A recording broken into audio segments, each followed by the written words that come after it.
Cambridge Analytica, it blew up big in the US and the UK now. It's a UK company, so the UK itself is checking out the businesses and to see whether it's right and wrong and so on and so forth to see. Because Cambridge Analytica's job is supposed to help political parties.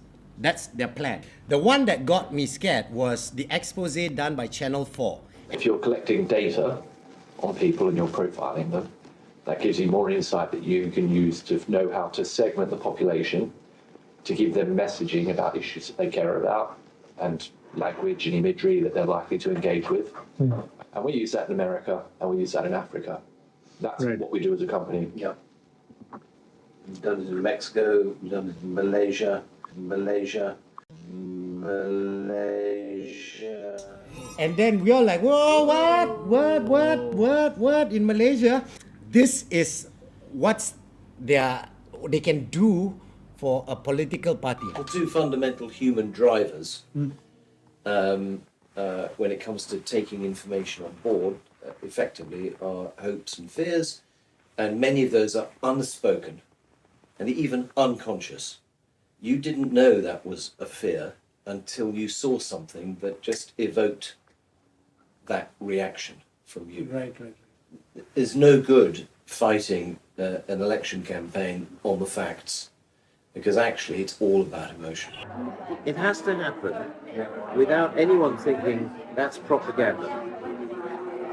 Because the moment you think that's propaganda, the next question is, who's put that out? Yes. So we have to be very... Because after that came out, the Malaysian was mentioned, our PM came up and said he has never hired. Maybe it was Mahathir's son. So now it falls back down there. Now it falls back down there. Now, my question to that statement is, have you ever tried to be a salesman or try to sell something? Yes. So if you're trying to sell something, would you go up to someone like, I suck at this, therefore buy from me? No.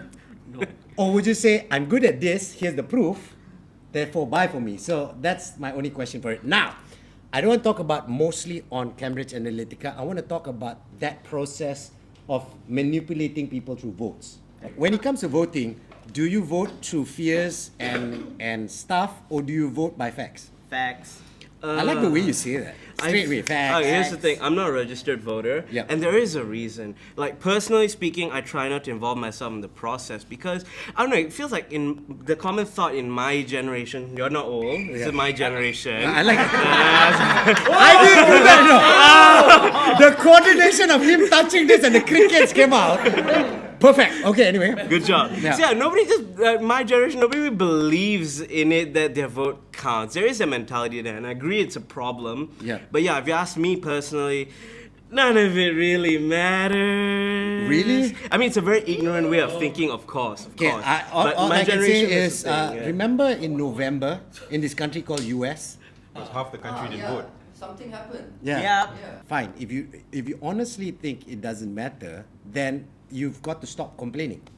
When it comes to voting, and when, especially elections, you're going to see mudslinging, saying the other side is bad, highlighting the other side, and then fake promises comes out. Those are the two things that always come out.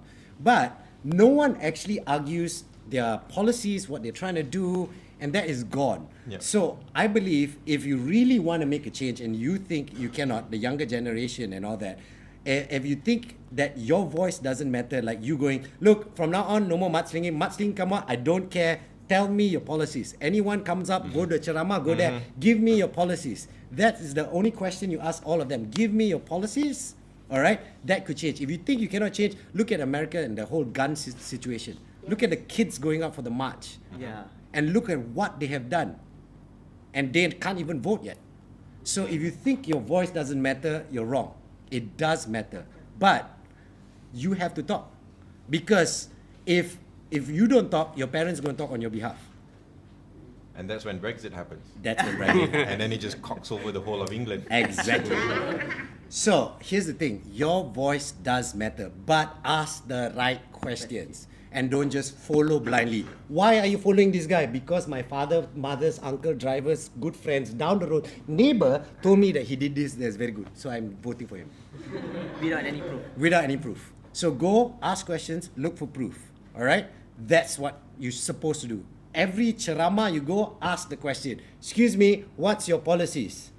That's your question. All the young people, you got any chance? Excuse me, what are your policies put into place to make our economy better?